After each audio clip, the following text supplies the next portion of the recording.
Essentially, this is what must be developed. The art of giving out in love and intelligence what is taken in from vision and the experience of self-transcendence and solidarity with the universe. Das ist es im Wesentlichen, was wir weiterentwickeln müssen. Die Kunst, mit Liebe und Intelligenz das weiterzugeben, was wir in der Vision und in der Erfahrung der Selbsttranszendierung und des Einsseins mit dem Universum aufgenommen haben.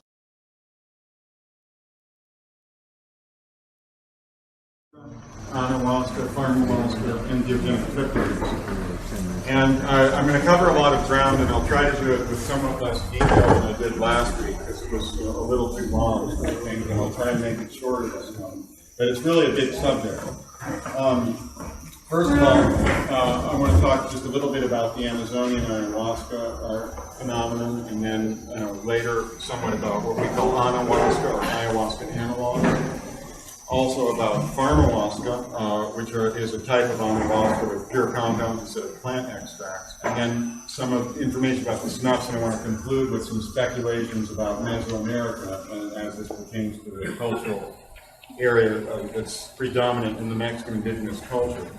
Well, you've all heard the term ayahuasca. It's a Quechua word for the liana or vine of the souls or the spirits or the dead.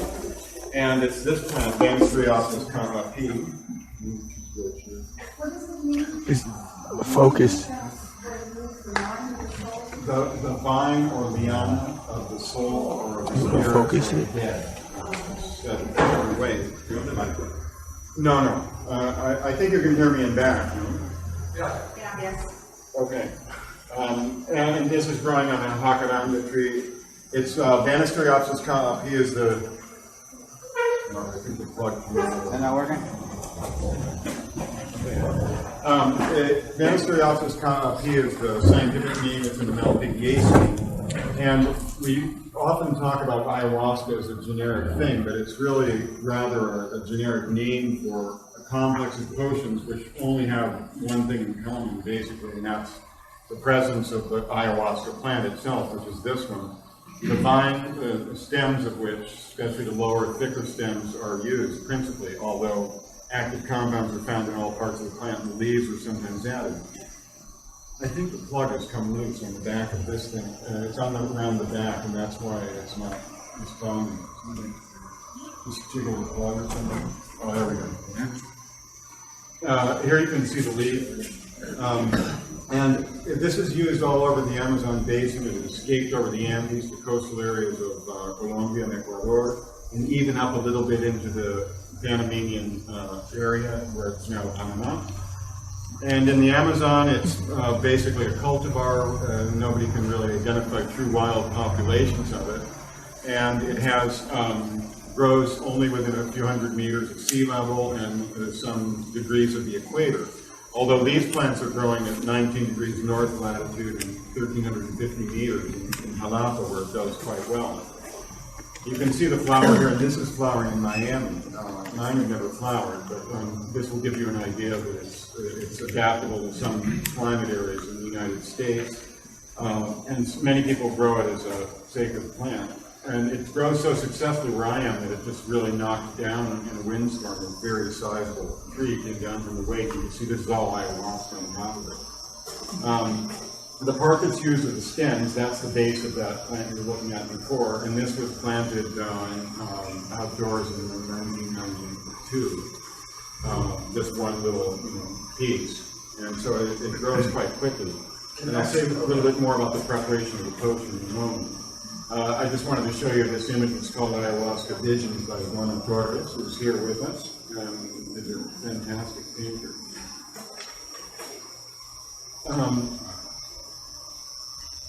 In the Amazon, there are many different ways of preparing this. I said it's really the name for a complex of potions that only have in common ayahuasca, but also, before I talk about the potions, sometimes the crushed up stem is even smoked by itself, no additives. And in that case, it is reported by Schultes to be wrapped in leaves of heliconia or platanillo. This is a Mexican heliconia, as is this one. And the plant is actually smoked. Also, the stems are chewed, and in conjunction with snuffs. And I'll say more about tryptamine-containing snuffs. I'll say more about that at the farther on in the presentation. But actually, this was first studied in the whole business that I will talk about monoamine oxidase inhibition and activity of tryptamines was originally proposed in the context of the snuffs, because ayahuasca, it has alkaloids been found in snuffs, and ayahuasca parts have been found in collections, ethnobotanical collections of snuff plants. And the major alkaloids are beta carbolines, of which the predominant one is harmine, and secondarily harmaline, tetrahydroharmine, tertiarily harmaline, in the actual vine stems. As I said, other parts of the plant contain them, and these are generically called beta carbolines. We now know them to be enzyme inhibitors, monoamine oxidase inhibitors, and I'll say more about that down the line. But in the potions, the principal compounds are harmine and tetrahydroharmine. Harmaline doesn't seem to survive the cooking process. And this is harmaline, and this is actually the most active of these MAO inhibitors. It's, in human beings, especially in the stomach, it seems to be at least double the activity of harmine, at least in me. In the types of assays with rat liver cytosol fractions and so forth, those shows about the same MAO inhibition of harmine. Okay, well, let me talk about the potions. I said we have a complex of potions. We've identified somewhat under 100 different plants, which are reported in the literature to be added to these ayahuasca potions. And we have a whole range of preparation of the potions, from, in the Colombian Amazon, simply crushing the stems, infusing them in cold water, no cooking, no additives, drinking the water. That's the basic ayahuasca. That's probably the prototype in the simplest form. And then you have cooked ayahuascas, ranging from cooking for about an hour and a half to 2 hours, which is typical in the Rio Purus area of Peru, also seen in the Rio Napo area of Ecuador. And then you have what's most known to people on the outside, the phenomenon of long cooking and concentration of the potions, which is common around Iquitos and Carapoto area in the Amazonian Peru. So sometimes more than one additive plant will be used. And so even if we have nearly 100 plants that are added, and we have reports of up to half a dozen being added into any one given brew. And so it's quite a big complex of potential potions, virtually an infinite number of possibilities. And the additive plants I break down into a few different categories. The first one is the catch-all category, miscellaneous. Because we just don't know the biochemical or ethnomedicinal rationale for the use of many of these plants, simply because they haven't been studied chemically, phytochemically, and also they're not really known in the ethnobotanical record well. But this serves as a catch-all, and it's probably 2/3 of the plants fall into that, but we can conjecture that some of them are undiscovered psychotropics, and probably a great many of them, but certainly not all of them. And there are also a second category of additives, what are the stimulant plants. And this slide shows the xanthine alkaloids, principally caffeine. At least 2 different caffeine-containing plants are added to ayahuasca. One of them is yucca, or Palenque yucca, which contains the caffeine in the bark and is the source of a stimulating drink made from bark shavings. And it's in the same genus as guarana, Palenque cupana, sorbolis. High in caffeine, and the other one is guayusa, which is an ilex.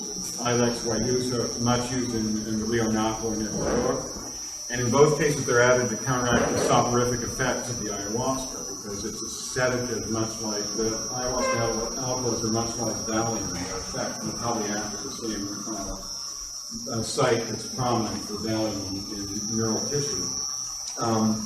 Besides the caffeine-containing plants, coca is added to ayahuasca also, and commonly chewed along with it as a cohort. And this would more than likely correspond to erythroxylum coca bark Ipadu, which is adapted to the Amazon, especially in Colombia. It's known as Ipadu. And rather than acuyicando or sucking on quibs of the leaves are powdered, toasted, powdered, mixed with cecropia ash, and then ingested by the spoonful. Here you can see the flower. This is E. coca bark coca, or what's known as Bolivian coca. And sometimes, this is unusual, and I haven't seen this before, sometimes you get clusters of flowers, and they even had one that produced almost like flower top clusters, like coca buds or something like that. And I got about 100 fruits off of this, it's about a 20-year-old plant grown in Morocco. And here you can see the berry, birds like them very much. The seeds are not lateral, very long. That complicates cultivation. These will have known, to my knowledge, ever got through the growth and cut. So, like the caffeine-containing plants, coca is added to counteract the soporific effects of potion. And here you can see a typical Bolivian juice flower, coca bud, and that's what the leaves in commerce look like. They're semi-dried and somewhat there's a curing process they go through. That's how they're carried traditionally. Now I'm going to focus on 4 different categories of visionary plants that are added to ayahuasca. And this is what I'm particularly interested in because my interest is ethnopharmacognosy, especially psychotropic and especially visionary, or some would say psychotic, and some people use other terms. But there are basically 4 categories we can delineate right now of vision plants added to ayahuasca. Tobacco, there's Nicotiana tobacco, and also Nicotiana rustica. This is probably the most important geographically and numerically ayahuasca cohort plant of all. And it's basically associated with the shamanic ingestion of vision plants, Pan-American, and almost all of them. And tobacco is the common element. And it's a very important one, and not to be overlooked in the pharmacology. But I have not studied that, and nobody has, to my knowledge. But we do know that tobacco itself is an MAO inhibitor. Cigarette smokers, ordinary commercial cigarettes, show about 40% MAO inhibition. So it may be significant in the pharmacology, but we just don't know. Nicotine being the major alkaloid. Here you can see the flower. This is an adventitious wild-type plant from my area. And you can see Brugmansia in the background. And just starting seed of this, now it would be very difficult to eliminate it. It produce a lot of seed. It's a very hardy plant. Beautiful plant. This is how it's cured and sold in the Amazon around. This was made in the Rio Napo area. But this is like dried tobacco leaves cured, which are then moistened with a tea of the same material, a concentrated tobacco juice, and then rolled up into this kind of log thing, wrapped in leaves and bound in twine, and then they were smoked like this. And this preserves it indefinitely. It's very good tobacco. You can buy these commercial simulation of this in Santa Cruz de la Sierra in Bolivia in the marketplace. Okay, tobacco. The second category of vision plants added to ayahuasca in the same family, Solanaceae, is Brunfelsia. And there are 2 different species used by a number of different indigenous groups in various parts of the plant. And we know nothing essentially about the pharmacology of this, much its interaction with the ayahuasca alkaloids.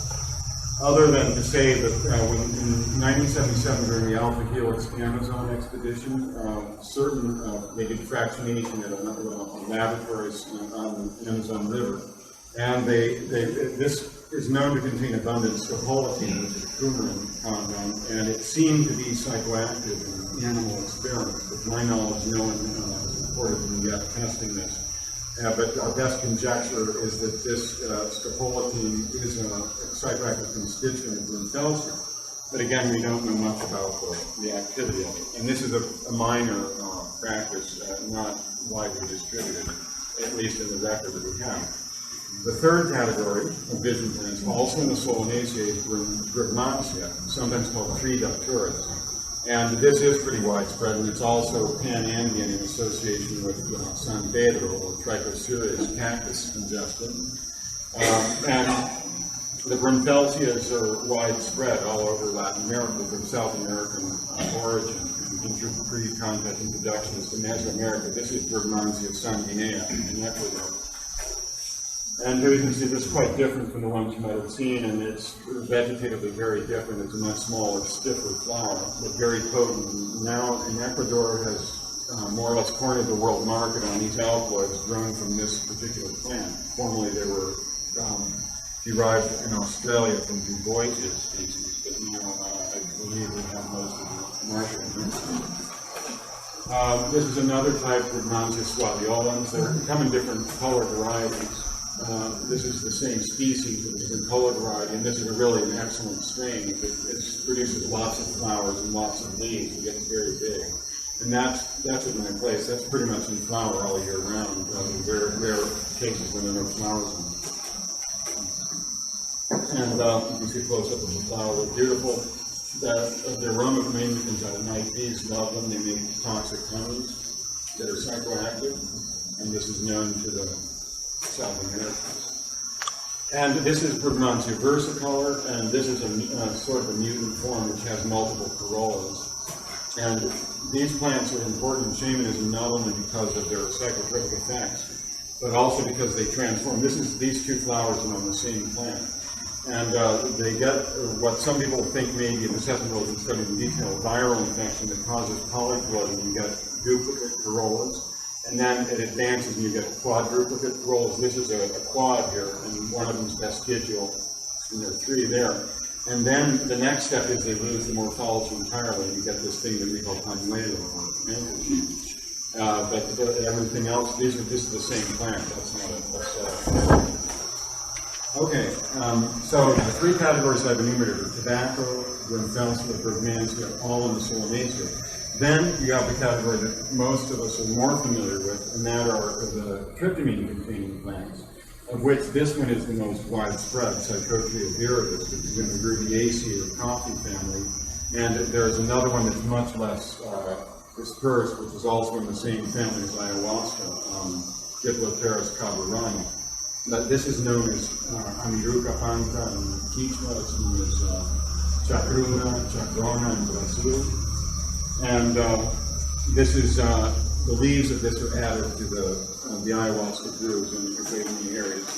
If you know coffee, you can see the superficial resemblance. If you cut open the fruits, there are two coffee bean-like seeds. Psychotria viridis. And this is a fairly good source of DMT, which you see illustrated here. And it's not as good as other ones that we found, though. And I'll talk more about that later. But basically, what I'm going to focus on now for the rest of my remarks on ayahuasca is the combination of chacruna leaf or okoyake, which is Diploteris, and Banus Periopsis, and the interactions pharmacological of tryptamine and beta-carotene. And the most important tryptamine involved in these ayahuasca additive plants that have been studied is DMT.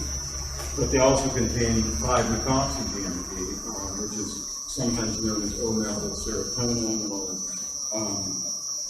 and it's quite a bit more potent than DMT, but so far as we know, it seems to be a minor constituent and has not yet been reported in an ayahuasca group, to my knowledge, but we don't have enough data on about 17 potions in the animal.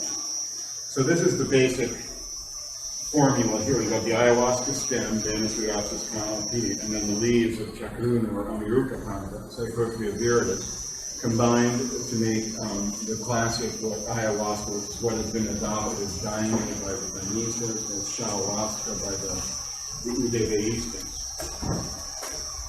Now, I want to talk a little bit about the composition and so forth. The ayahuasca plant was first studied in Colombia in the first decade of this century, and from it was isolated an alpha that was called telepatina, or telepathy, which turned out to be identical to harmony. And it was first mostly shown in this 1923 thesis from Bologna, but it wasn't until 1939 that it was shown to be harmony, which had been isolated almost a century earlier from the Tagalog harma, from which it gets its name. I just want to show you some literature for future reference about ayahuasca. Some of the most important publications. This one from 1967, U.S. government publication, Ethnopharmacologic Search for Psychoactive Drugs. That's really good information, also about snuffs, kava, Amanita muscaria, and other topics. And also the books of the Colombian Gerardo Reichel Dolmatov, Amazonian Cosmos. There are about 10 of these. That's very interesting and very important studies with a lot of extremely good ethnography and also pharmacognostic detail. Pardon? Rifle Bolmatov. I can give it to you later if you want to spell it out for you.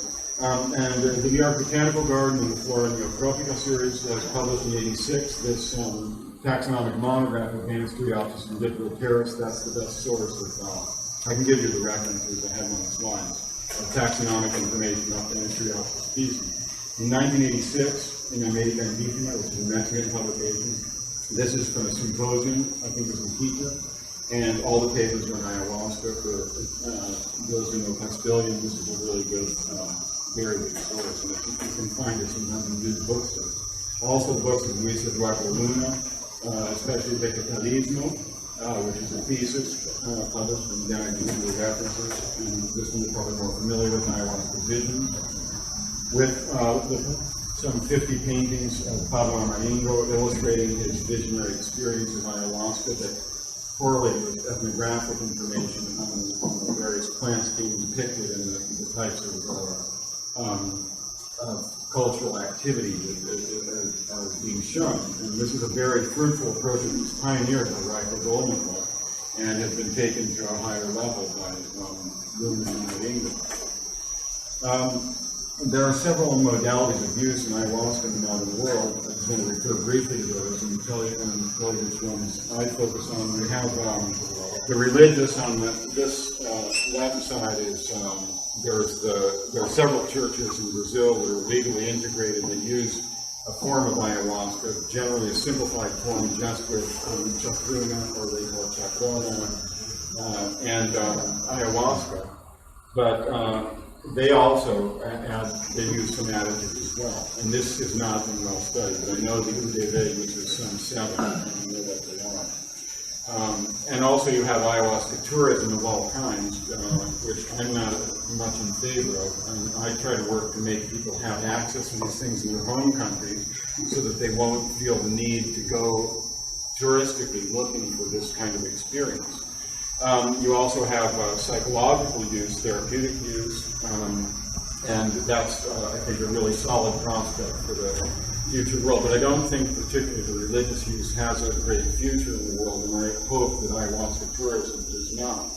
And I think the therapeutic modality is a winner, and also especially the psychonautic, shamanic psychonautic model, individual voyaging and self-actualization. That seems to me to be the model. There's also use of ayahuasca as a therapy for so-called drug addiction, and I think that that's a fruitful approach, but not any especially so compared to other compounds of this type, like LSD. It's not a unique thing of ayahuasca. There's a clinic of 2 friends of mine in Carapoto called Ayahuasca, and they publish a really excellent Castilian language journal called Ayahuasca. And this is another example from Atmaliata, who does this sort of thing in Europe. There are a number of people using ayahuasca this way, and also using other things like iboga, MDMA, and so forth. I'm not going to do that. That's another subject. And the best books on the churches are these two, Guiado de la Lua, by Edward McCrae, who's a Daimista and also an anthropologist in Salvador de Bahia, about the the Daime, the history of Daime. And then this is a non-commercial book from the União do Vegetal, or UDV, about Huasca, that gives their history, but they haven't made this commercially available yet. And in my book, Pharmacotheon, this is another one. This painting is actually from the book Ayahuasca Vision by Pablo Amaringo. But this has an extensive information on ayahuasca, even more so in this book, Ayahuasca Analog, which I'm just now releasing in a second edition that's completely updated and all the new data incorporated since its first edition in '94. And the pharmacological and chemical side of it was recently resumed by, summarized by the Shulgins in Tikal. And so that's an excellent source of information. Christian Brecht's book also, the Encyclopedia of Psychoactive Plants, thus far only available in German, that has extensive information on this topic, and especially the ayahuasca analogs, which we're going to talk about in a moment. Trout's notes from the United States, really detailed chemical information. By the way, most of these things can be purchased if they're still in print from the Mind Books in Sebastopol, California. But this has really detailed information on ayahuasca and ayahuasca alcohol, really detailed. And this is an example, the kind of, and this is about Jurema, which we talk about in a moment. And there's also figures in both of these. And there's another one, tryptamines from higher plants in that same series, Trout Notes, anonymous out of Austin, Texas. And also there's the Entheogen Review, which is now in a new iteration, and they have a summary from past articles called Ayahuasca Analogs and Plant-Based Tryptamines, which is mostly experiential reports and based on shamanic experimentation of new formula. Now I wish to talk about ayahuasca analogs, and what I mean by that is an ayahuasca-like brew made from non-traditional source plants. Now, I said that the beta carbolines, especially harmine, of the advanced oxidase are MAO inhibitors, meaning they inhibit the enzyme MAO, or monoamine oxidase. And among other places, this enzyme exists in the gut, and it chews up DMT before it can be absorbed and get to your brain. But if you can inhibit it, this was the theory. It wasn't proven right away. If you can inhibit it, theoretically, DMT could get past it and make it to the brain and be active orally. People have taken up a gram of it orally with no effect. You wouldn't want to smoke a gram of it. You burn your lungs out, for one thing. But it was found, and I'll just resume this very superficially, we have only 17 analyses of ayahuasca potions, and it was discovered that they contained a range of from 40 to about 440 milligrams total beta carbolines per dose. Now, the dose fixation is, of course, a little vague. And as far as the DMT component, these were all DMT-containing potions, that it was 25 to 35 milligrams per dose over these 17 potions, with an average of 175 or so milligrams of beta carbolines and 30 of DMT. And so, as I mentioned in 1967 in that book, Ethnopharmacologic Search for Psychoactive Drugs, Homestead and Lindgren suggested this mechanism that DMT was rendered active orally in ayahuasca by concomitant inhibition of monoamine oxidase coming from the beta carbolines that were also present in the brew. But this was never put to the test. Everybody accepted it as explaining the fact that very low amounts relatively of DMT in these potions were dramatically active. But no one really put it to the test until the mid-late 80s, and Dennis McKenna at least showed that ayahuasca brews were an MAO inhibitor in laboratory experiments that were effective for that, the actual brews, not the pure alkaloids.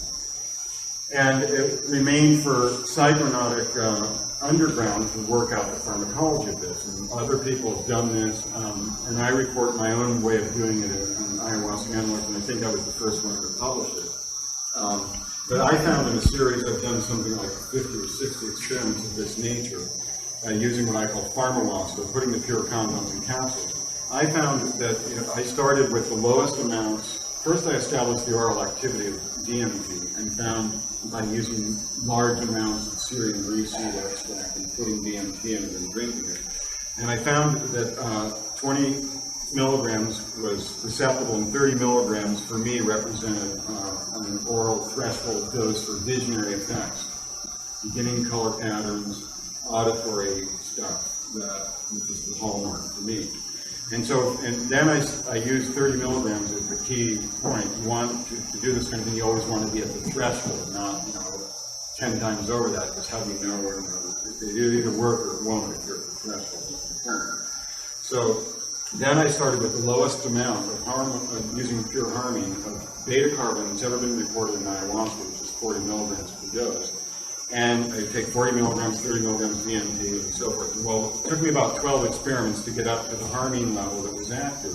And indeed, the theory held up. And for me, it took 120 milligrams of harmine, I'm expressing it as freebase, and 30 milligrams of DMT as freebase.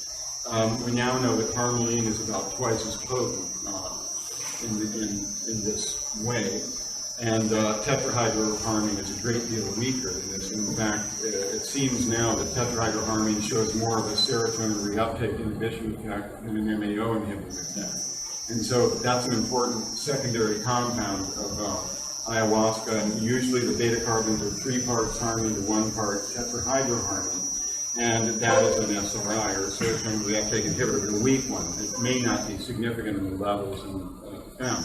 Now, this is important because DMT and these beta carbolines are not uncommon in the botanical world. In fact, we know nearly 90 plants that contain DMT or 5-methoxy-DMT, and there are well over 100 that contain beta carbolines, but there are something around 70 that contain known MAO-inhibiting beta carbolines. And so it follows that there are many combinations of two plants that could theoretically give this ayahuasca effect by combining them so that you get an MAO inhibitor and a psychoactive tryptamine. The real pioneer in the ayahuasca analog phase was my partner in these seminars, Rob Montgomery, who also launched the shamanic plant business in 1986, 1987 with this company, Of the Jungle. And he was launching to market in the late 80s the first attempts to nail down these ayahuasca analog plants, as we call them, to make ayahuasca. This company has since fragmented into two. BPC, the Botanical Preservation Board, which Rob still runs, and Allies, which his former partner runs, and the seed and plant business is an Allies, and the extracts and so forth in BPC. Everything that I'm going through now is summarized in ayahuasca analogs, although I've extended the research considerably since the first edition, which is now exhausted.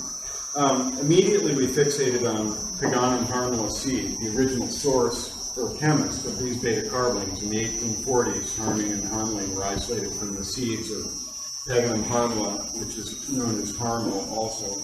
And these are available commercially and legally pretty much all around, but in the United States they manifest like this under the name S-Fund or East Fund. And they're sold in Middle Eastern grocery miscellaneous type stores. And they're sold like this in spice bags or seasoning bags, a typical label, and you can buy a 4-ounce spice bag for a few dollars. But shamanic plant dealers also sell them. Now these seeds contain 10 times roughly the alkaloid level, beta carbolane level of the Banisteriopsis stem, although of course there's considerable variation from strain to strain and so forth. But normally what people do, and what we have done to make an ayahuasca analog, and what seems to be safe and account for all of the strain variation, is set a dose level of 3 grams as enough to affect MAO inhibition in the stomach. I will talk about this one later, so skip over that. And then the tryptamine part proved to be the tougher nut to crack. Rob first launched, I think the first one that was actually put out commercially, and this was many years before my book came out in '94, was Desmanthus illinoensis, or the Illinois bundle flower, which contains DMT and 5-methoxy-diphotin and other tryptamines in the roots. And this works, but it proved to be fairly low amounts of tryptamines, roughly about what is in psychotria, though. And people were also, the shamanic plant dealers began to sell psychotria leaf and Banisteriopsis. So people began in the late 80s to brew ayahuasca in the United States. And we've looked for a lot of other tryptamine sources, and I just want to run through a few of them here that some of you may have experimented with. This is an Australian Acacia madenii, which there have been reports out of Australia, and that's a place where early activity of this kind went on. Roughly, wouldn't you say contemporaneous with the U.S. ayahuasca analog thing? And I mention that because Australia is also one of the first places where we have any evidence of non-traditional psilocybin mushroom use outside of the Mexican sort of thing. And I think from there it spread through surfers to Bali and Thailand, and sort of that's just a conjecture. So this is Acacia madenii. That's from seed in about 3 years, I think. So 5 or 6 liters almost. Good tryptamine source. This one unfortunately died on me. This is an Acacia simplicifolia or simplex from New Caledonia. Also one of the richer ones, nearly 1% DMT has been reported in some plant parts. From now on, I will focus on this one, which is Mimosa. Here you see Hospis, but it's really Mimosa tenuiflora. The same genus, or family rather, as Acacia of Leguminosae, the legumes. And its best known indigenous name is Jurema preta, which means the black Jurema. That's what it's called in Brazil. And this has become more or less the standard commercial way of making ayahuasca analogs at home. And so people will generally now use the Ganam harmless seed for the beta-carotene and the root bark of this plant, which is Mimosa grandiflora. This is grown in Mexico. It grows over a vast range, probably the total area that it covers is substantially larger than the United States. And it grows maybe as far north as Baja California, because there are people exporting something out of there that they call jurema, but it's not reported botanically. And its farthest northern reach in the botanical literature is the coast of Oaxaca. And it grows all the way down the coastal Caribbean through the Caatinga of northeast Brazil and almost to the southern border of Brazil along the Atlantic coast, below Bahia. And this is in Oaxaca, Mexico. And I'm just going to run through these fairly quickly. I have more pictures of it down the line. But it's a very hardy, dry-tolerant plant. And this is growing in an area where almost nothing else will grow, where they evaporate the ocean water and make sea salt. And the ground is very salty. It rains very seldom. And you can't even kill them. You can take up a taproot and it regrows from the lateral roots. I don't know if you can see the spiny nature of this picture a little bit. Anyway, it was very windy. I couldn't get good pictures, but I have better ones down the way, and I'll show them to you. But this is Mimosa tenuiflora, best known as Mimosa hostilis, Jurema preta. And that's what the commercial root bark looks like. And it's about 1% DMT, but strains as high as 11% have been analyzed, but it's not reported in the literature yet. 1% DMT is also the Mexican material. And so my typical dosage form, and Rob will talk more about the specific preparation, is 3 grams of Ganam harmless seed crushed up in a mortar, 10 grams of Jurema preta root bark, and Rob will go into the actual brewing of it. So this kind of summarizes there with Ayahuasca, or some people call it Mimohuasca or Jurema-huasca, and that's the amount of plant material you need for one dose. And remember, both of these are considerably stronger alkaloids than the Amazon prototypes. So even though this is an analog, from a natural products chemical perspective, this is a more desirable situation. Because we're starting with higher concentrations, you need to use less plant material, and if you're going to have to swallow it, you need to use less water to extract it. And this is important because this stuff is not going to replace champagne and hot chocolate. Okay, now it happens that this plant, Jurema preta, has a history all of its own apart from ayahuasca. And this man, Osvaldo Gonzalez Elini, a Brazilian microbiologist who worked most of his career in Mexico, actually, has written some very important Mexican books. Went to a place in Pernambuco near the border with Bahia on the Rio San Francisco called Tacaratu, and studied the phenomenon of a potion called Vinho da Jurema, the wine of Jurema, or Jurema wine. Jurema is a Tupi word, Vinho is Portuguese, of course, for wine. Jurema is a Tupi word, and it refers to a kind of a Sachawari, a forest spirit who manifests as a beautiful Indian woman with a jaguar. And there are icons of this that they sell. And this was once probably a very widespread practice, but from all evidence, it was more or less disappeared before 1946 when it was studied in its pristine form. And this was the first attempt really to study it. But this is called Observations on Vinho da Jurema, utilized by the Palenque Indians of Tacaratu. And in 46, he observed the preparation of the potion, documented it, and it was simply, just like in Colombia with ayahuasca, the crushed root bark, infused in cold water, squeezed a little bit, skim the foam, filter it, and drunk in the actual ceremony. No cooking, no additives. Now, this is the area looking south of Bahia.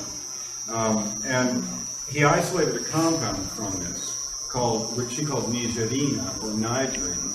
And from the empirical formula that he gave, we might conjecture that it could have been an impure form of DMT, perhaps contaminated with DMT and oxide. But it was never effectively characterized until 1959, when working from material sent by Gonzalez de Lima, chemists at the Pfizer company in Connecticut, isolated DMT in high yield from the roots, about 0.6% isolated from this, and so that was in 1959. But Gonzalez de Lima's report in 1946, were it DMT, would have been the first discovery of DMT as a natural product. It waited until 1955 before it was specifically characterized from an ananthanthera seed pod, also in the United States. That 59 paper is really important. I think I have it illustrated here. Well, this is the 46. It's only in Portuguese. Yeah, this one. Because it also represents not only the identification of probable tsunami between nitrogen and DMT, but it also represents the first isolation of 5-methoxy-DMT as a natural product from dictyoloma and incanescence.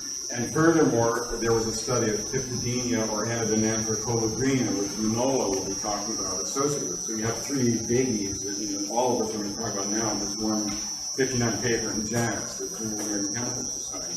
Well, here you can see the thorny nature. This is a botanical drawing.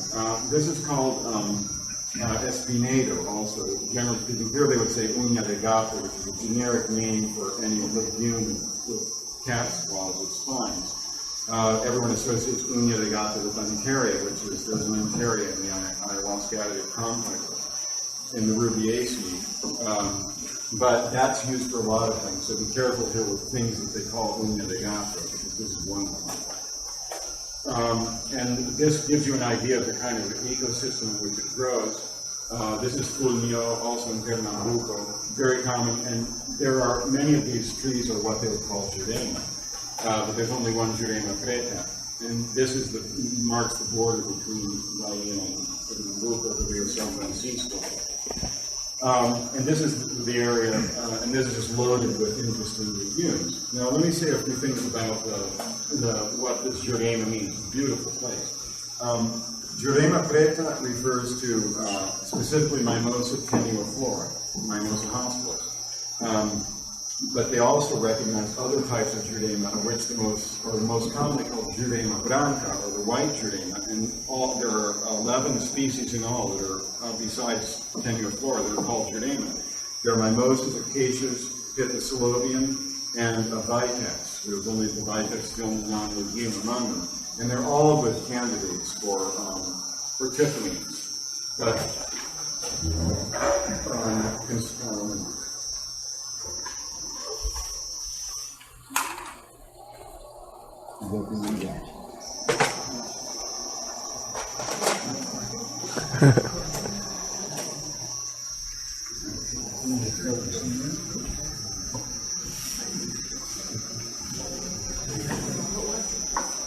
And ethnographically, this practice has more or less disappeared, and at the same time is more widespread than ever, and I'll explain what I mean by that.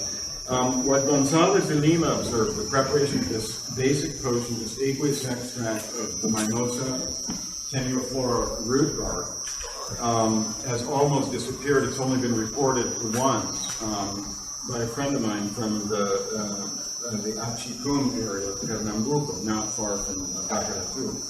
And but in that case, he who did his thesis on this, who was a Brazilian anthropologist, found that it was not psychoactive in the doses that they gave to him. There was no additive, there was just this extract.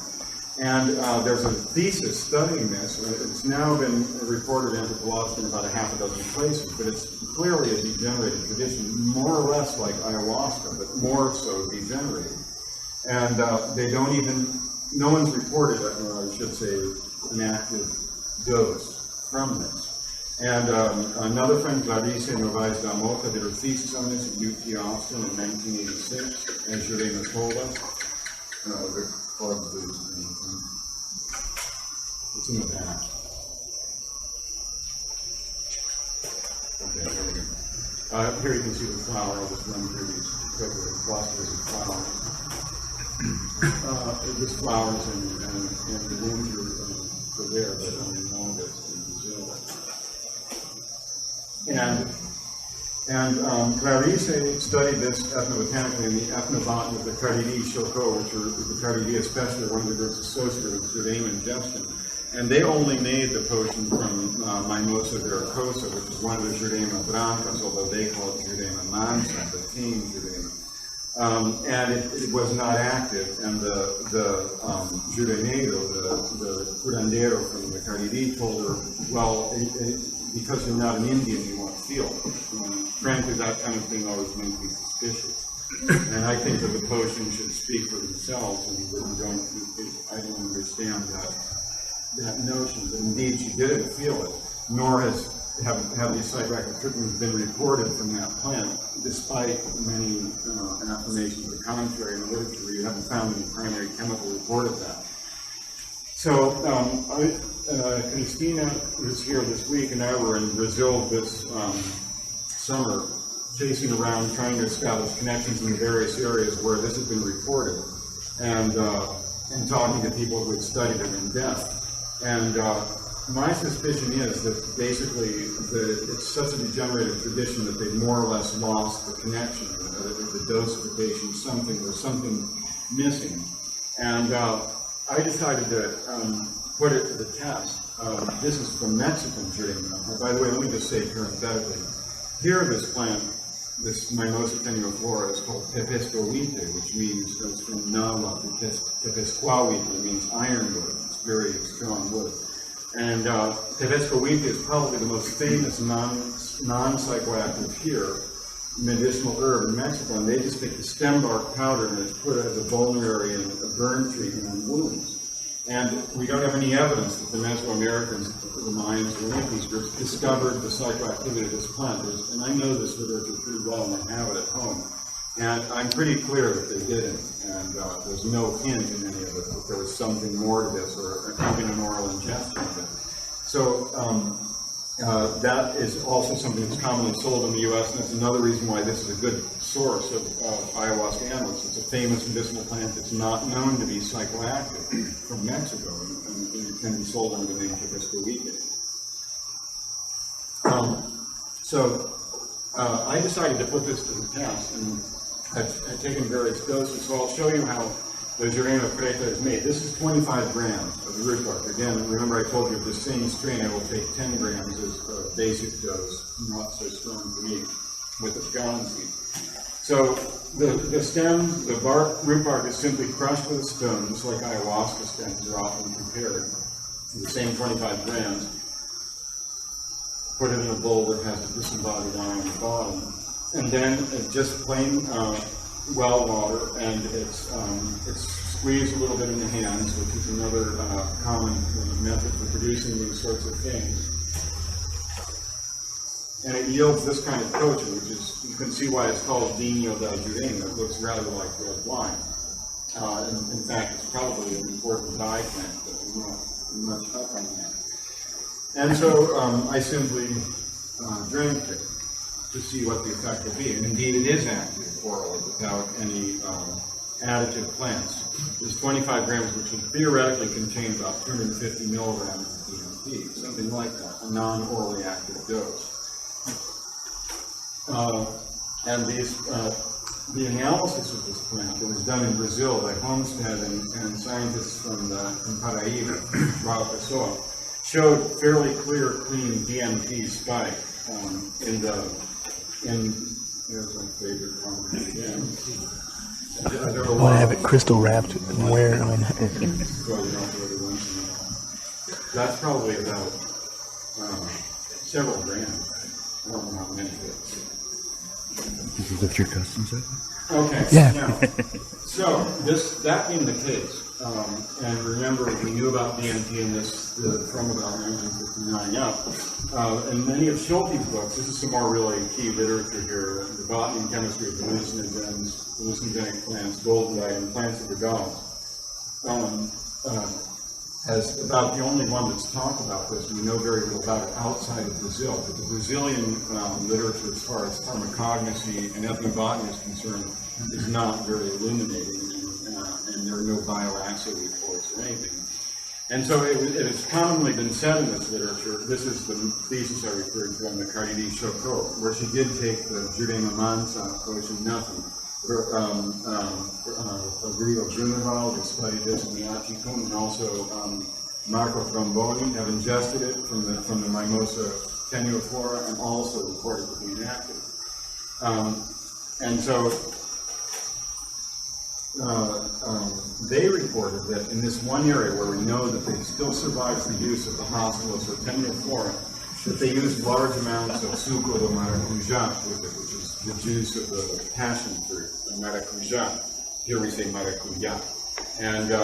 And they speculated, this is a known source of beta-carbolines. What plant is that? Passiflora incarnata. What's the common like name? The passion flower, or passion fruit. But here it's known by the Brazilian name maracujá.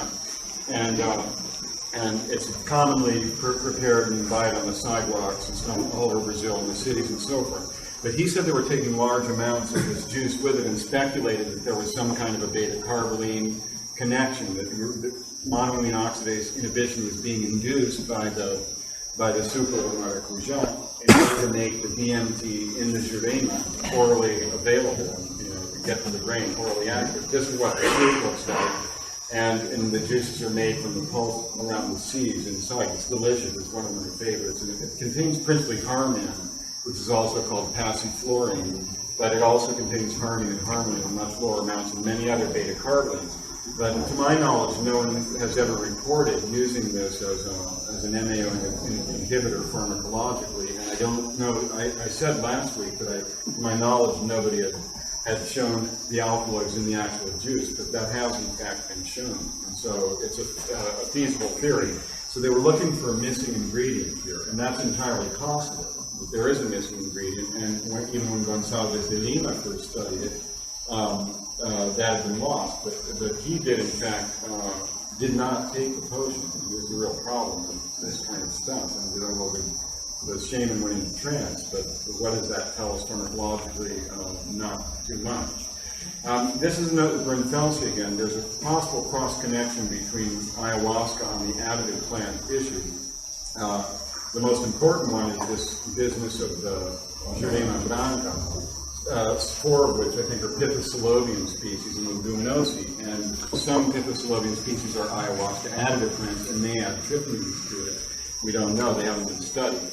But there was one report from the last 1880s of a Jim Jones type character in a rural part of Brazil, I forget what state it was in, but in this area, who flipped his wig kind of, and he had his flock out in a very remote area, and he prepared a Jurema potion using cachaça or aguardiente, cane alcohol, instead of water, the Jurema, and then he loaded it up with Brunfelsia uniflora, which is called manacá, and is an important ethnomedicine in Brazil, and it's loaded with scopolamine, and it's quite toxic. But anyway, the people went crazy, and many of them sacrificed themselves and their own children, and many people were killed before the party was broken up. But that Brunfelsia, the fact that Brunfelsia is associated with that report may indicate some vestigial connection to Jurema in the past before this was ever documented. I should mention also in this context that this vast area over which this grows, just in Brazil, it's probably 2/3 the size of the United States, the range of this plant. And there are not very many indigenous people. All of Brazil only has 150,000, and the most that are in any one state are something like 30,000. I forget what it was, Paraíba, Pernambuco or Bahia. And so, and there's been some of the indigenous groups today aren't really indigenous groups, because it's an area where there's extensive Afro-American culture, some Portuguese, and some indigenous. And many groups banded together for political reasons to define themselves as indigenous groups to get protection for their land under federal legislation. I think it was in the 1940s. And it happens that the Achicum, the area where it's the only place today where anyone says that they still take Mimosa tenuiflora extract, is one of those areas. And there's some polemic on it, but the consensus is that it's not an indigenous group. They set up that way to get protection under this law, and learned a certain type of ritual. There were actually itinerant dance teachers that went around at this time and showed a certain type of dancing to people that wanted to do this, to prove to the government experts that they were an indigenous group, so they would get protection for their land under this law. This is what I mean by it's really a degenerated tradition in this area, and things aren't what they seem. Tobacco is also intimately associated with this, and just like it's the same as an ayahuasca preparation. The few primary reports we have, tobacco is smoked constantly, blown over the potion while it's being prepared, blown over the cup of potion before it's taken, and so forth. And I mentioned tobacco itself is an MAO inhibitor, and we don't yet know why. This was just reported in Nature about a year ago. But 40% MAO-E inhibition has been shown in tobacco smokers in the United States. Tobacco smoke is known to contain very low levels of beta carotene. We don't know if that's significant in this particular context. But tobacco is another intimate link, but as I said, that's common in all the shamanic plant traditions. And this is a very good book about the modern situation in the Kachin Bowl pipe, which we have one that may be made out of antimantra wood. And I won't go into the subject now, but there's a lot of interesting connections between the snuff complex, Judema, and ayahuasca, and that's something Molo and I are working on now. So, and here's Lou Homestead when he was in Paraíba in the 83 with a Juremeda who prepared the potion for him, and then it was reanalyzed with modern methods both in Brazil and in Sweden. And this particular strain, which is from Alhambra in Paraíba, which is outside of the range of the plant, and there's a secondary cult of Jurema, which is today more important, and it's a type of a syncretic church in which the Jurema is just a symbol, and the drug of choice is alcohol. And there are several good studies, and no one has ever seen like a vision-type potion associated with it. They're all called Jurema, and they're called Juremedos.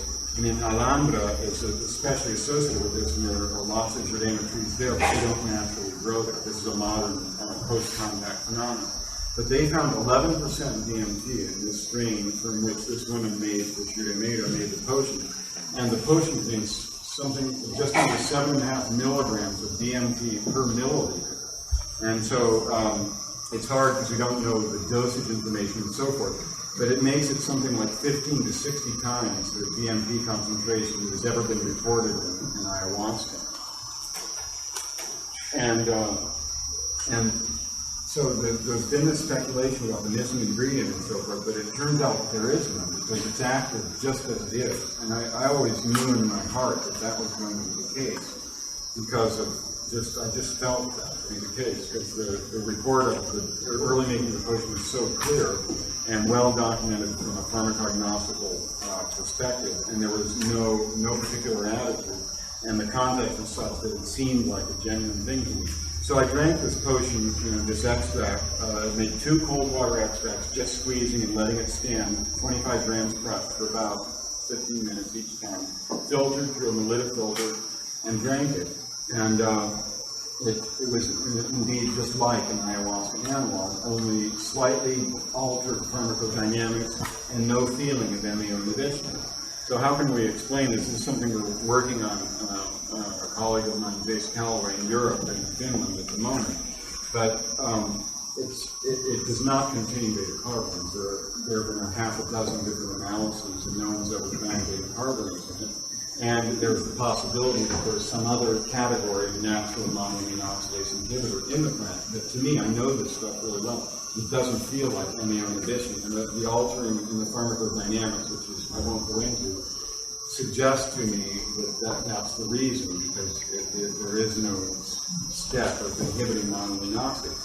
But anyway, what we found so far is there are at least 5 different DMT adjuncts or complexes in this extract. And 3 DMT occurs, but there are bound forms of DMT which we're working on identifying now. But the conjecture that we're working with is that the bound forms of DMT, in other words, the DMT is complex to a larger molecule like somatriptan, the pharmaceutical. And it's large enough and there's some kind of a blocking at the active site of the enzyme, but it cannot be acted upon by monoamine oxidase. Yet it is nonetheless absorbed from the stomach.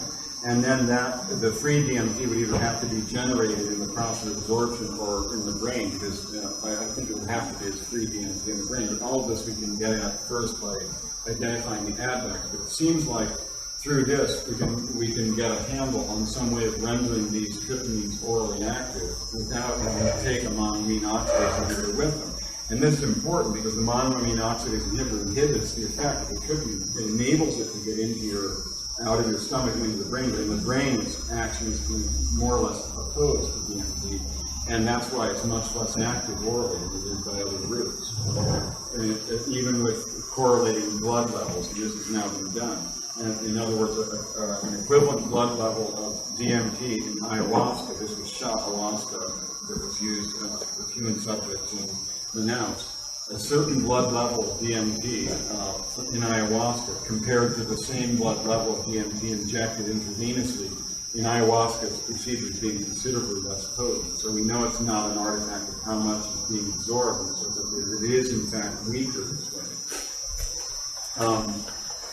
Okay, now I want to talk briefly about pharmahuasca, and then I'll go rapidly into the snuffs. This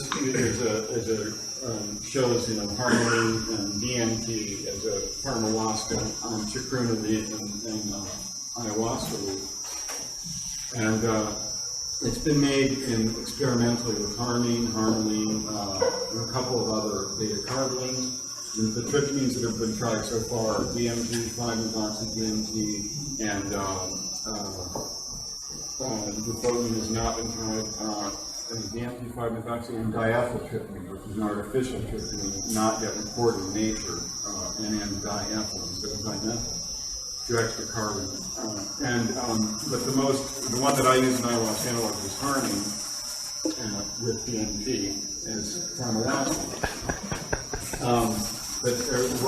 I'm starting a company in Amsterdam that actually started, and we're introducing a legal pharmacological analog. It's a legal form of pharmahuasca, which has 2 different pills, and one of them contains harmaline, which is the most active MAO inhibitor in the beta-carbolin series in the human gut as far as we can tell from these kind of experiments.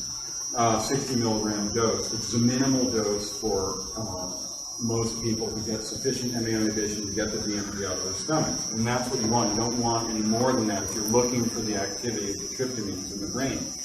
I should mention that in the context of Amazonian healing, this is not what they're looking for. They're not looking for the visions. They're looking for the body power that comes through ayahuasca analogs. They use 10, 20, even 30 times more higher doses of beta-carbolines in jungle huasca, in part because of the purgative effect. It's a very important purgative. It's even called generically la purga. But there are reports from various ayahuasca-using shamans in Amazonia that say things like the healing power comes from tobacco and ayahuasca. The chacruna, or the DMT plant, just gives a little light to illuminate the situation. The Shuar even told a close colleague of mine who speaks Shuar and has spent much time with them studying their use of ayahuasca, which they call natema, that he was told specifically in the context of acting temporarily as a sort of shaman's apprentice, that the visions were not what it was all about because it was a distraction and not to pay attention to them. And so it's not focused around the vision, but something that's in the body. And remember, the shaman's principal duty in this context is healing, not exclusive.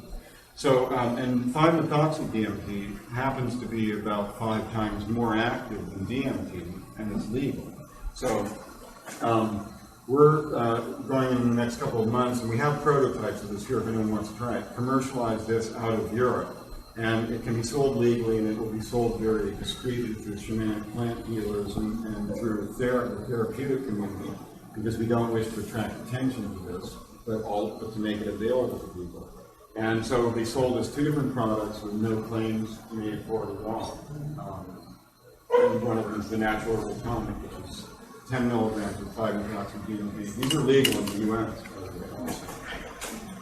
and the natural herbal relaxant, which is the Harmony, in 60 milligram dose. So these will be commercialized within a couple months, and that was even planned.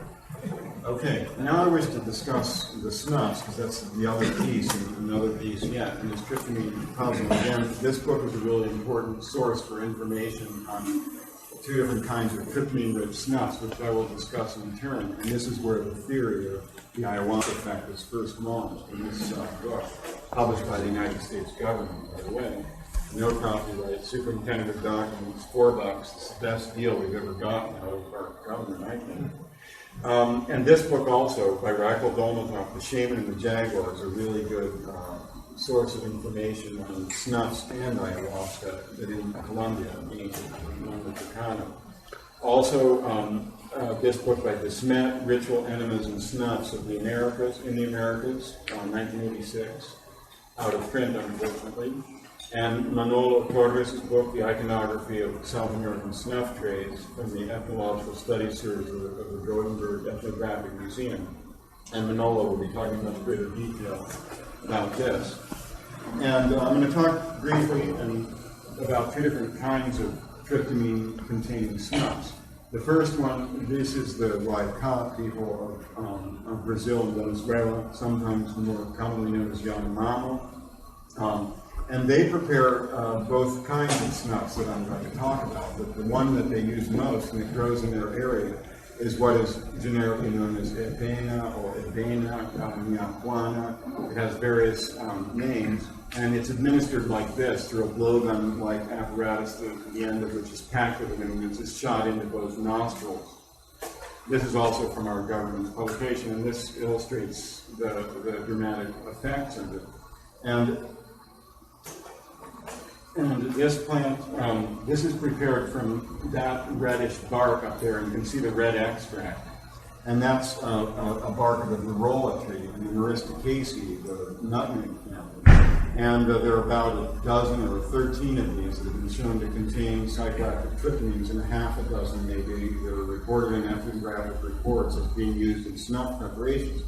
And in this case, the principal compound is 5-methoxy-DMT. There are low levels of DMT, which are probably not particularly significant in the effect of the snuff. But what they do is they strip the bark from the trees fresh, and then a red resin is exuded, which you see in that vial on the piece of bark. And the resin is then dried and powdered, and that's the snuff powder. And it's fairly high amounts of 5-methoxy-DMT have been found in this, sometimes at above 10%. And I go back to a slide of ayahuasca because I want to reiterate what I said before, that ayahuasca is also associated with these snuff plants, especially the Varroa. And there are a couple collections where the ayahuasca stand with Varroa bark as source plants and the snuff sample, and harmine and harmaline, which are more or less, they're fairly not so broadly distributed as some of the other beta carotenoids, are more or less signature alkaloids for Vanus three-opsis in South America, and they have also been found in high amounts in the snuffs. So the snuffs, and this is something that I'm studying right now, the nasal pharmacology of tryptamines and these snuffs, and I'm intending to model the snuffs with 5-methoxy-DMT and also bufotenin, which I'll discuss in a minute, as I did with the tryptamines in ayahuasca. So it's also related to the ayahuasca phenomenon. There are other plants that are added to the snuffs. This one is called Justicia pectoralis in the Acanthaceae, and it's very aromatic. It contains coumarins, but there is a report of tryptamines, DMT, from this plant, but it hasn't been confirmed, and there is reason to suspect the possibility of contamination from Varroas, which are being collected at the same time, and it needs to be studied further. But the Justicia is made into a snuff by the Waika itself, which is called Machahari. So this is possibly adding DMT, 5-methoxy-DMT, which is in the Varroa bark, and which also contains low levels of DMT in some species of bufotenin and other tryptamines. So in that sense, here you see the ingredients of the pharmacology, which are also kind of the ingredients of Varroa snuff, probably, in the overall phenomenon, the beta-carotene and 5-methoxy-DMT. And you can see the flower. This is Justicia pectoralis growing the acanthaceae. And this is a good bet for another tryptamine plant in an active snuff in its own right, just a dry powdered leaf. And our old friend. Yeah. Okay, I want to discuss another type of snuff, and then I'm going to have a few rapid speculations on the Mesoamerican situation, and then I'll stop. Anadenanthera is another leguminous genus, like mimosa. And Manolo is going to be talking pharmacologically and experientially more about this. I won't say too much about it, and it's something that I haven't yet gotten from still flying epoxy at the moment. But the study of this phenomenon, which is northern South American, Caribbean, South Andean, and across northern Argentina, southern Brazil, it is best summarized in this book, the genus Anadenanthera Amerindian cultures.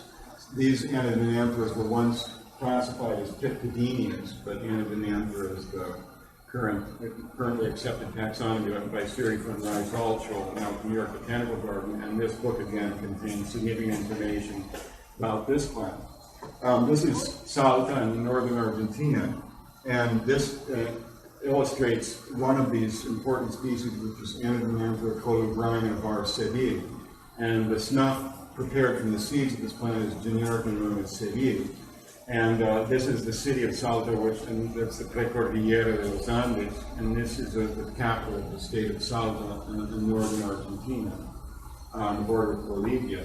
And this is the plant in the foreground, and this is a mountain called San Bernardo in the center of town, which you can go up on a telefleet, and the whole mountain is pretty much covered with this, as are most of the mountains for a good radius around the city.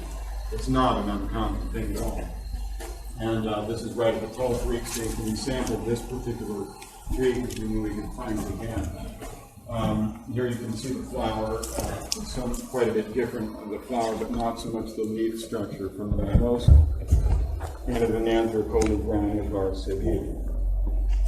And I'll leave to Manolo to say more about the ethnography of the snuff, because I know he goes into it, but, and he will talk a lot about these artifacts. That it's the seeds of this Anadenanthera colubrina var. Seville that are used to prepare the snuff. And one of these trees, they're not large trees, would have some hundreds of pods on it in a good year, and a good pod would contain a dozen of these seeds. And properly prepared, a dose might be only one seed, or two, or a few. And so this is not like mushroom hunting. You've just got, whole mountains covered. You can go up in the cable car, chewing coca, drinking mate, and then you just scope them out down below, and you don't have to get muddy and stuff. It's really kind of like gentlemanly working conditions. And it's very common, and these are now being commercialized in the shamanic plant market, and I know there will soon be some really good snuff products made from this seed. And that was a replica of this particular snuff tree, and Manolo is going to talk about these. This is probably Anadenanthera wood. This is from northern Chile, from San Pedro de Atacama. But I'll just show you some examples, and I'll leave it to Manolo to talk about this. They're really beautiful artifacts. And these are snuff tablets. They're probably Anadenanthera snuff, almost certainly. And we have a strong evidence for that. That one's from northern Argentina, from Picarda.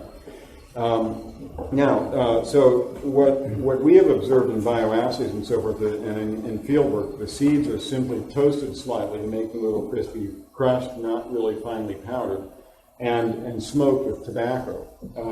And they're more active, apparently, according to the shaman, smoke than snuff. But even today, when they're used primarily smoking, they snuff small amounts of it, kind of to keep faith with the tradition, which, as you will find out from Manolo, has an uninterrupted history of something like 4 millennia in this area, and is one of the best documented and long-lasting, into modern times, evidence we have on this sort of thing.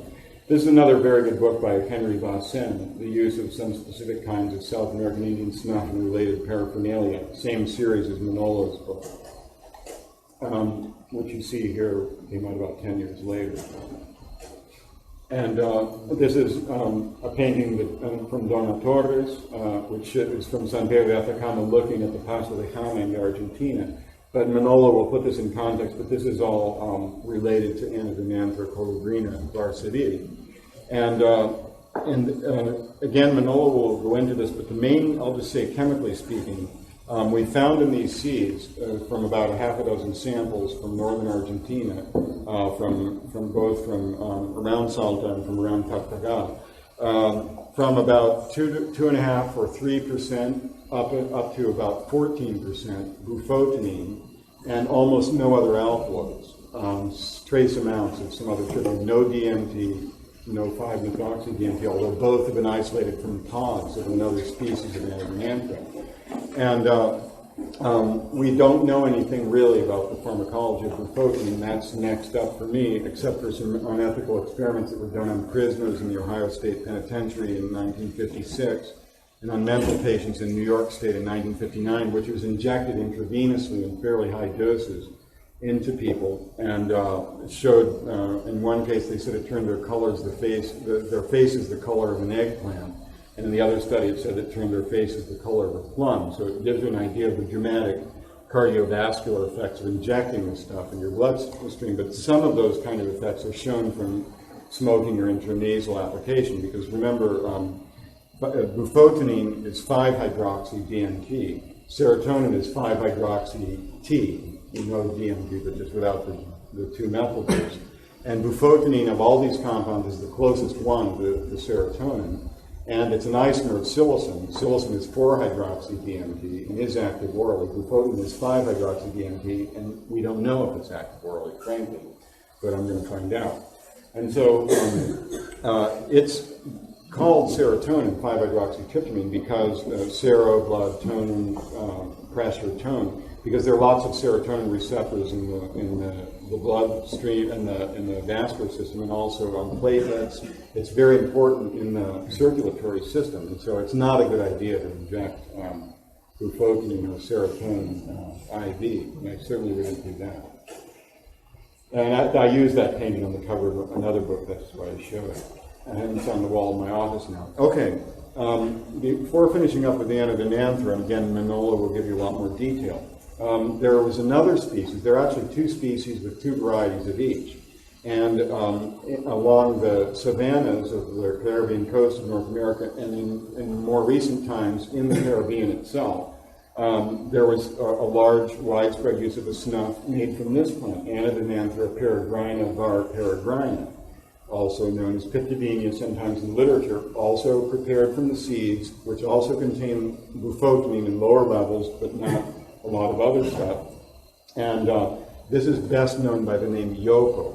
The Waika call it hisioma. They also use it, but they have to go to the savannah to get it and trade for it, but they prefer it to their own indigenous epena snuff, the 5-methoxy-DMT one, because it's more potent, probably also easier to keep long term in where they live. And you can see the seeds look very much like the Anabanthera colubrina seeds. And we have fairly sketchy data on the preparation, but this is a collection that Richard Spruce made in the Orinoco of a mortar and pestle and a carrying implement and a double snuff tube. And this is unfortunately more or less disappeared. It still survives. It's sort of like the Jurema thing in a few areas, but it's imperative that we get more information about this on an ethnographic level. In the Caribbean, among the Taino people, which have disappeared completely, but were the first indigenous peoples to be studied by Europeans, by Pané, who was left on La Española by Colón, by Columbus, and went back and left him there to study this, and he learned Taino. There it was used with this kind of implement, which is called a semi. And there was a table, it's like a table height thing with a smooth hardwood platform on the top, and it was snuffed on top of that, probably through a snuff tube. There wasn't a snuff kit with it. And these were undoubtedly in some kind of temple. And there was always associated the erect phallus with this, and I think the bufotenine is going to prove to be the herbal super Viagra. That's my feeling. It's some Viagra that will really work. Okay, I'm going to drop the Anabanthera because Manolo has a lot to say about that, and I don't want this to run too late. I want to talk a little bit about Mesoamerica, what's now Mexico, and some speculations about this. Now, it's always struck me as strange that in the Mesoamerican area, centered around where Mexico City is now, going mostly through northern Mexico down about to the Mayan area, that's what we call Mesoamerica. We know some dozen or so chemical pharmacological categories of vision plants.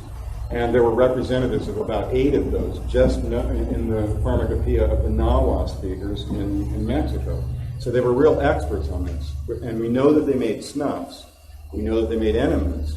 But we don't have any solid evidence connecting a known surviving practice or historical record connecting a known tryptamine plant with them. Short-acting tryptamines. Of course, psilocin is a tryptamine, but that's orally active. I'm referring to these ones where some kind of snuffing or MAO inhibition, DMT, 5-methoxy-DMT, bufotenine, there are sources for them here, but we don't have any solid evidence that they were used or that there are names that suggest that, or, and there's a lot of history of this stuff here. And so in Mesoamerica, the entheogen complex centered around a type of an ayahuasca potion, which is an all-purpose vehicle for administering inebriating plants as well as ordinary medicines. And here there were 2. One of them was the cacao potion, or cacao, not sweetened, no milk, water, cacao, sometimes cornmeal and other plants, to which were added various psychoactive plants and also ordinary medicaments. And the other one was ocli, which you see in this pot on the top, or today called pulque, which is a word of obscure etymology. And that's the fermented sap of the agave plant, which I'll show you here, and I'll back up. This is agave salmiana. Many different species are used to make this, and I'll say a few words about that in a minute. Now, this pot up here is called the toch de coma. And could somebody focus on a little bit? The ocli potion is always like white and foamy. It foams by itself. And if you go to a pulqueria today, you can see this. It's only drunk fresh. It doesn't keep.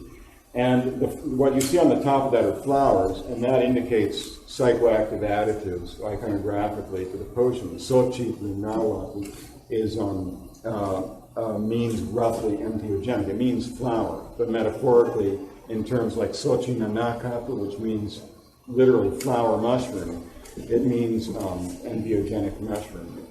And here you see stylistically depicted on a throne the agave plant. And this woman is Mayawe, who's an historical personage that was subsequently deified. And the rabbit is the sign of inebriation in Mesoamerica. And the reason for that is during the 2-century migration of the Nahua-speaking Mexicas, which anthropologists call Aztecs, which is a made-up word, is all historically recorded. They were Chichimecas, they came from the north, and then eventually settled in what is now the Valley of Mexico. But along the way, over a couple of centuries, in probably around Hidalgo, and nobody really knows for sure, they observed rabbits going up to the base of the stems of the agave. I mentioned this the other day, hollowing them out, and so forth. This was the woman that made that observation, and then the rabbits would come back a couple days later and drink the fermented sap. So they started doing this, and they discovered this potion through the rabbit. So the rabbit symbolizes this for them. And the Yacamestli, this nose ring that she has, represents the moon, which is also associated with the rabbit, and they always have the rabbit in the moon, not the man in the moon. And these are signs of inebriation. In the Maya area, the equivalent of this is the Chacmol, which is the god of the Ocli type potion, and had a bowl on his stomach and was filled with this. And this is you've probably seen the flower. That's the same plant. When I got back from 2 months in Europe, that thing had grown, in that time. They only flower once, and then they expire. There are many species used. Many of you are familiar with mezcal or tequila, which is a type of mezcal. Mezcal is the generic name for distillates made from these fermentations of the aguamiel, or the sap of the agave. This is agave marginata var americana. And there's one in particular, tequila is made especially from one species in particular called agave tequiense. but a number of them are used to make these brews, these Oakley or Pulque brews. Now, here you can see the rabbit coming out of the Toxtecol mountain and the foam running all over the flowers, representing the entheogenic additives, and he's underscoring the point by holding the flowers in his hand.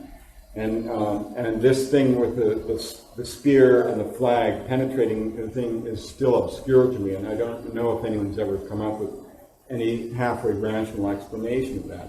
But in this panel, you see another Oakley potion that also contains cacao, because cacao is brown foam, and you can never confuse the two. Cacao is brown foam and Oakley is white foam, and it also has rubber in it. That's what the ball represents, because they added the sap of the rubber tree to these kind of potions. And this is really, it's very obvious what's going on here. He's tasting the potion, and he's giving the high sign. It's ready. Let's go for it. And this gives you an idea of the iconography associated with it. And this one seems to be loaded up with these florid hallucinogens, and specifically mushrooms, which those little dots represent, and the dot on there. And so my conjecture, which I've not published, is that Oakley was parallel to cacao in a different ecosystem. The Aztec-type Nahua speakers imported cacao from around this area, from actually on the Guatemalan border, but it does not grow in Mesoamerica per se. But they did use the potions, and so this was their analog for it, and I think the same situation prevails. The same inebriants were used in both, according to the type of purpose that was involved. Now, there's another goddess called Tlazolteotl, that's also associated with the agave, but also with inebriation in the moon. She has the Yacamestre, but she has her mouth is always black, because she's the one who eats filth. And the Nahua speakers deified this, and especially the sopilote, the buzzard, carrying, eating animals, and so forth. Here you can see how they depict the sun and the moon together, and there you see they're sitting around a pot and drinking the potion, again the white foam and the flowers. And now, here you can see clearly the cacao potion with a brown foam, and then this white foamed Oakley potion, and this is a funeral pyre.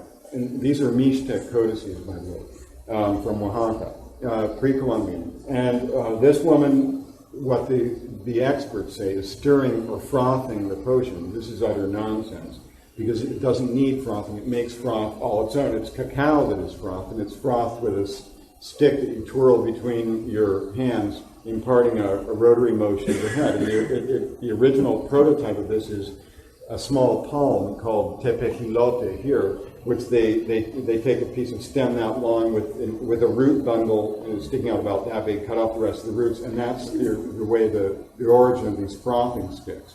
But they have to be straight, or if it cavitates, it'll slop the thing around. And in this context with Oakley, are always depicted as crooked or curved. And so iconographically here, they're emphasizing the point that what she's adding there with the stick is that curved stick there on top of the potion. And we now know what that is. And this is the possible connection with the material. It's this plant, which is to this day called palo de pulque, or the pulque stick. And its name is Ocpapli, which means the pulque drug in Nahua, or pulque medicine. And it's Acacia angustissima. And Acacia angustissima has only been reported in countercultural literature to contain active tryptamines. It's very common in North America, and in the United States in particular. This is some that I'm growing at my place in Jalapa. And it's the root again, like in Jordana, that is added to these potions. And this was known from the very first contact times. And the first of the Mesoamerican inebriants to be prohibited by the Spaniards was this plant. And this happened in 1539. There was a royal decree from Toledo saying that they could not cultivate this plant for fortifying this beverage called pulque. Already the word pulque had come into existence. And it was, nobody's tried this yet. This is up next for me as far as the bioassays go.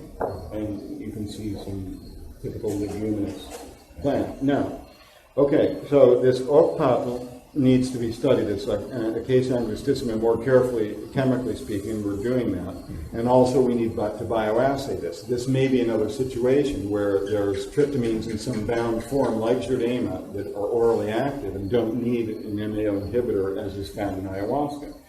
Now, this again shows Mayava, and here you see the Yaca Mestre, this half moon nose ring. And notice the potion down here. That's a cacao. That's no one disputes that that's a cacao fruit on top of it. And there you see the stick again. And moreover, she has 2 bundles of the sticks in her hand. And there's all kinds of stuff about these sticks, and nobody's ever picked up on this connection because they don't fixate on the inebriants at all. And this is a pipe being smoked over here with some entheogen in the smoke.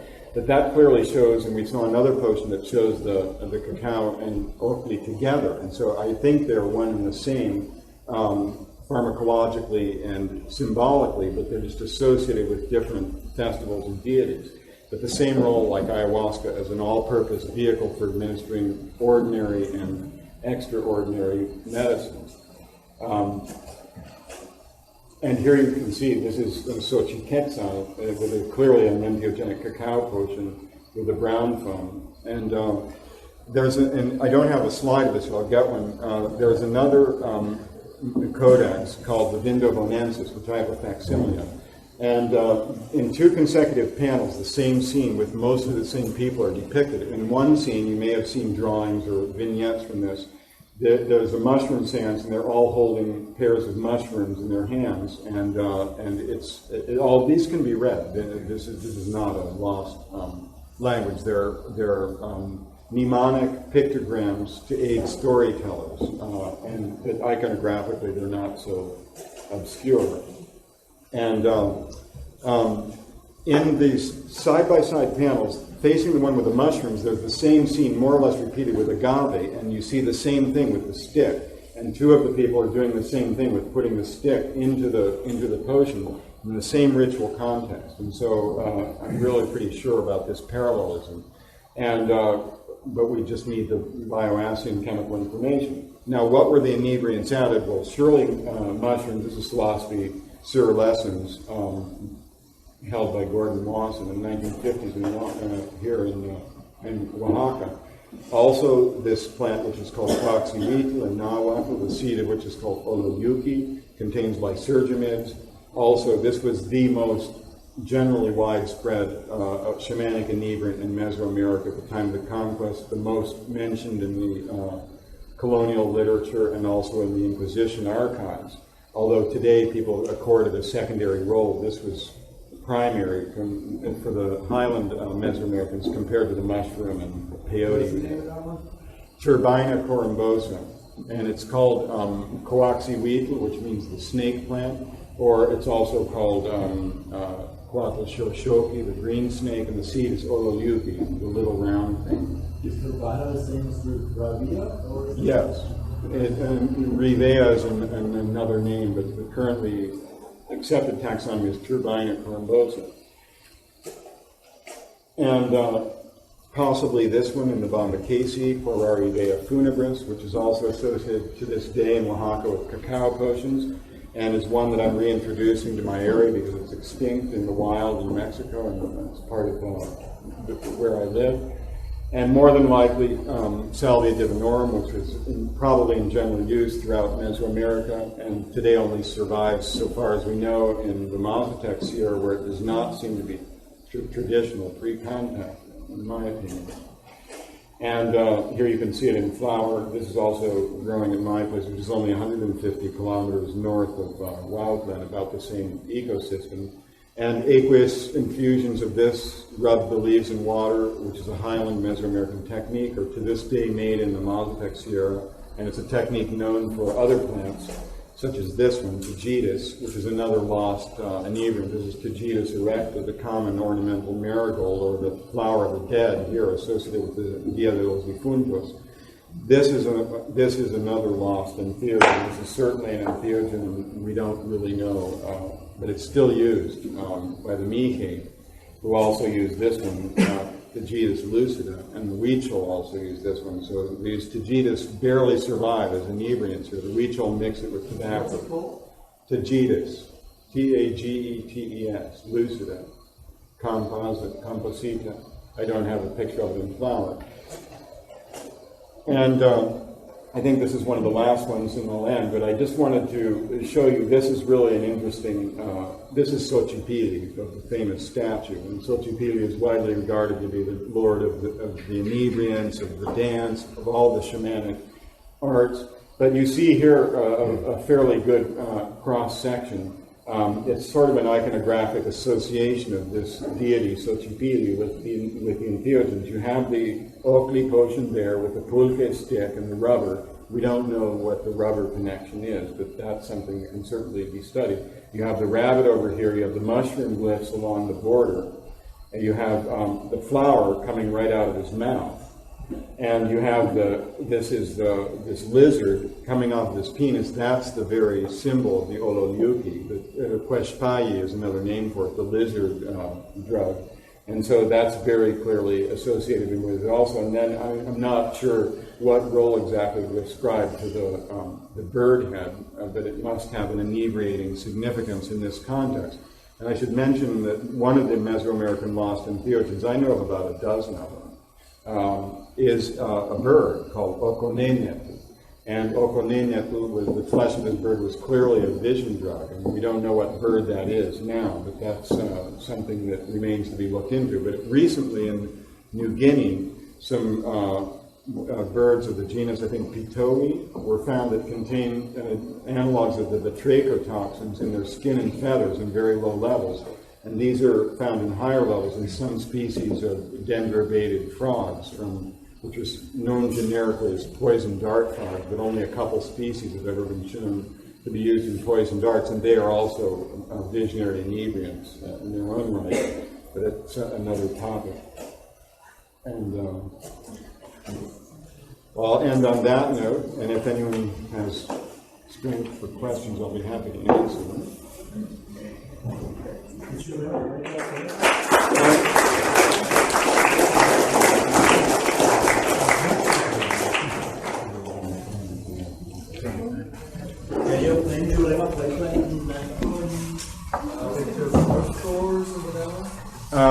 No, I mean they sell what is called the Tepescohuite, but it's stem bark, and the stem bark has been analyzed. It's been shown to contain DMT, but in very low levels, under 1/10%. And so I wouldn't recommend using that because it's stem bark. It's not root bark. I've heard that Ayahuasca must be exported from Mexico. Is this correct? Pardon? In Europe, people say that Ayahuasca is not exportable from Mexico. Well, that's news to me because I exported it from Oaxaca. In fact, Rob and I were the ones that introduced this to the market as an ayahuasca animal about 4 years ago. And now it's become the leading source. It's even being used by Dainista for Europe to make ayahuasca analogs because they can't get enough jungle ayahuasca from South America. You said that they use One at a time. to be mailed to America from Amsterdam? We export it out of here, yeah, all the time. So it could be stands. Oh, yeah.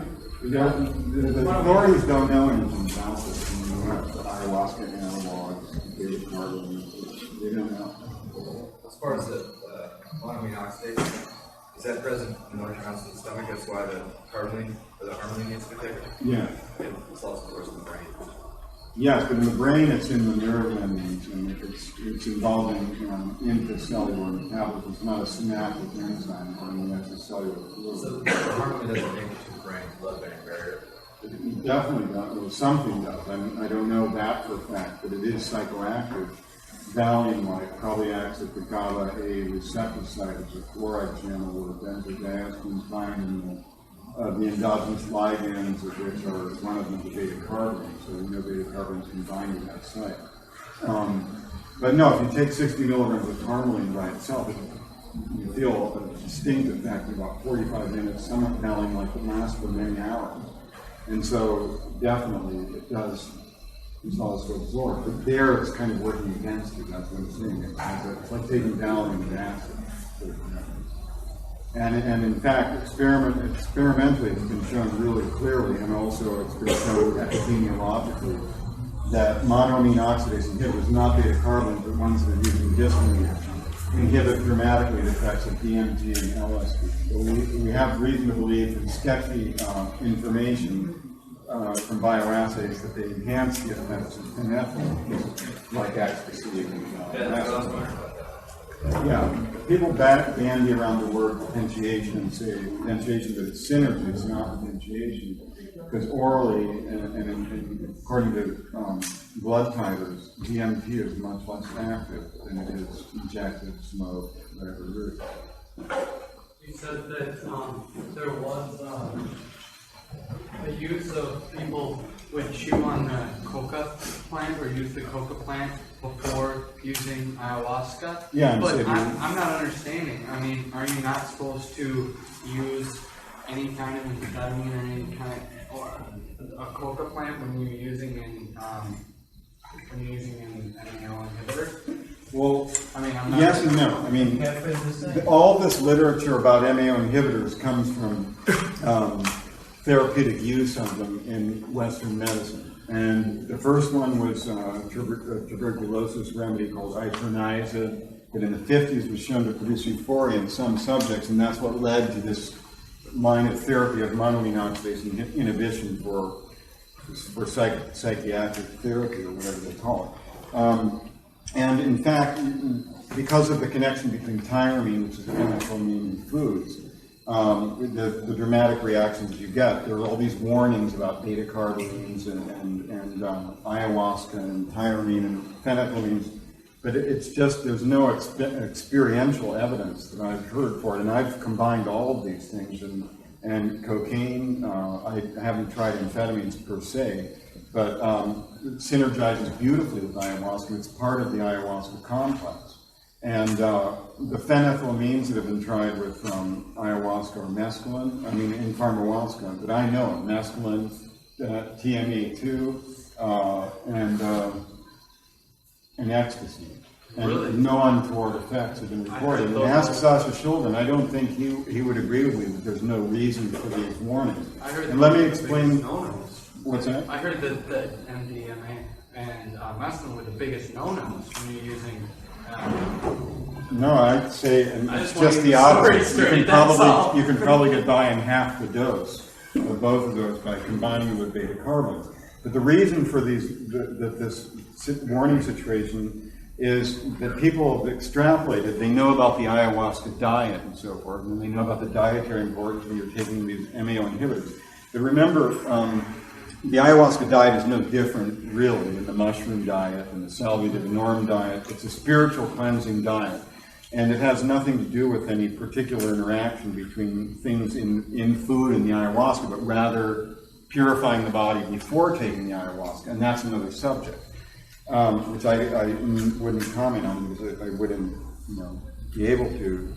So now, in the case of the medicinal MAO inhibitors, now there are many others, of which you probably heard of moclobemide, which is a reversible inhibitor. But for many years, when all this literature was generated, the only ones available were irreversible inhibitors, which bind irreversibly to MAO. And again, the effect that's being sought there is in the nerve terminals in the brain to affect the metabolism of, not in the gut, although these things work in the gut. And I've made pharmahuasca from isocarboxazide, which is an isoxazole MAO inhibitor, and it works fine. It's more potent than the beta carbolines.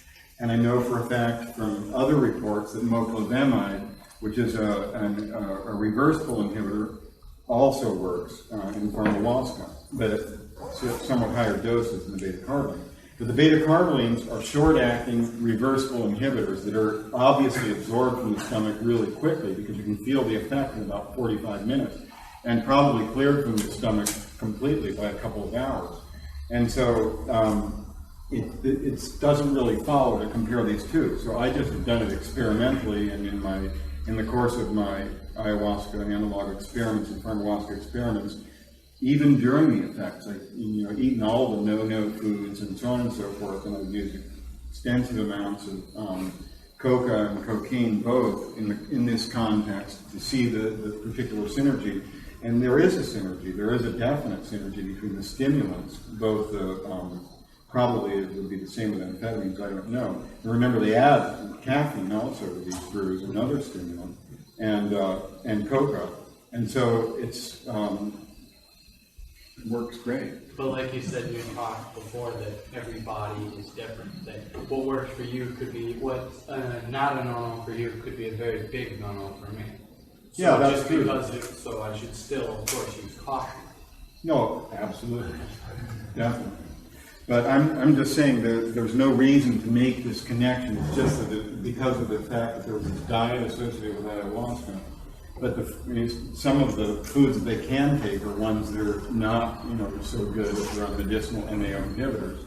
And then this fact of using these far more toxic compounds, really, to achieve a very high level of MAO inhibition in the brain. And we're just talking about transient MAO inhibition in the gut for 1 hour, and that's pretty much what you get in beta carbonates, minimal, some brain effect. It's transient also. But I generally, as a good rule of thumb, I don't ever take these things with food in my stomach anyway because it doesn't feel good. It's best to fast the day at least before taking them. And I generally don't want to eat until substantially after the effect. But once the psychoactive effect dissipates, there's not going to be any MAO inhibition in the gut, basically. And very little in the brain. Anybody else ever hear it? Yeah. You mentioned the Moclobemide. Have you used that with the resource like the Limonoxidil? I haven't personally. No, I haven't personally, but I met an Australian man in Amsterdam who's done extensive experimentation with that and he gave me detailed notes